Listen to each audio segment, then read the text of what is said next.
Hello and welcome back to my channel. We are coming back with another quick review for you, and this is going to be for the latest Shaboozey album, Where I've Been Isn't Where I'm Going.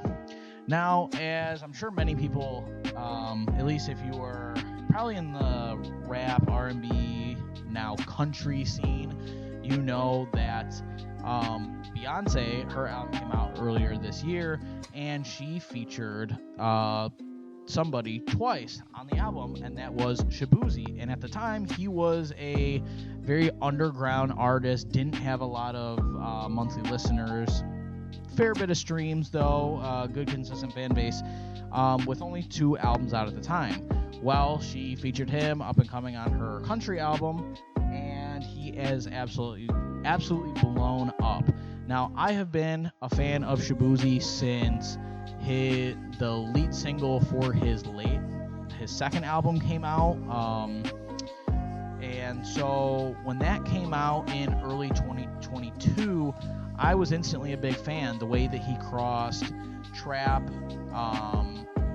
into country and sort of what I like to call outlaw country. It's very like Wild West themed, as is if you just look at the title of his previous album, you can tell.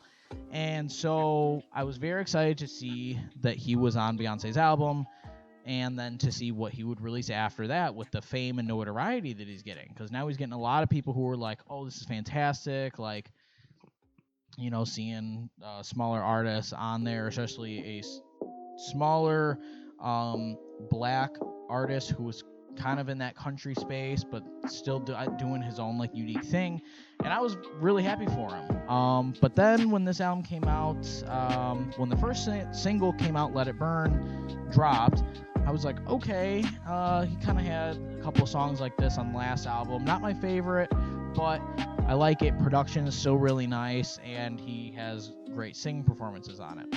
Then Vegas and the now hit song, A Bar Song, came out, and I was like, okay, this is the direction we're taking. And basically Shaboozey has gone full-blown country, and personally I'm just not a big fan. This album, pretty much as a whole, was a big miss for me.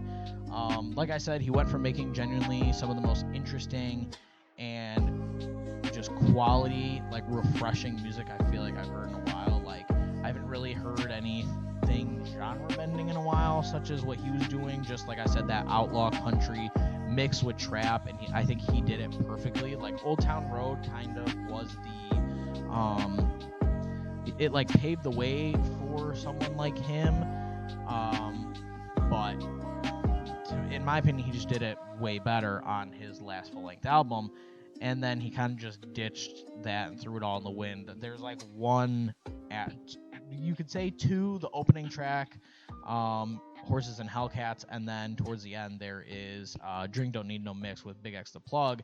Those are the only 2 songs that really have that remnants of the last project on this new one. And personally, I was just hoping that he would have more of that on this new one, but honestly, really, I feel like this album is very one note. It just feels like he is trying to appeal to the mainstream country audience.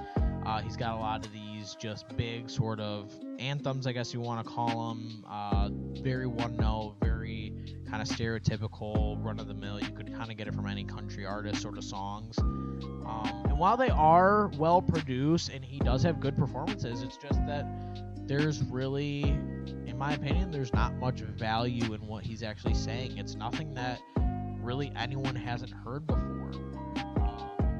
Yeah, it was kind of just a big disappointment to me, especially because his last album was one of my favorite albums of 2022, period. Like, it was just one that I still go back and listen to a lot, but I mean, especially that year, it was like one of my most played albums of the year.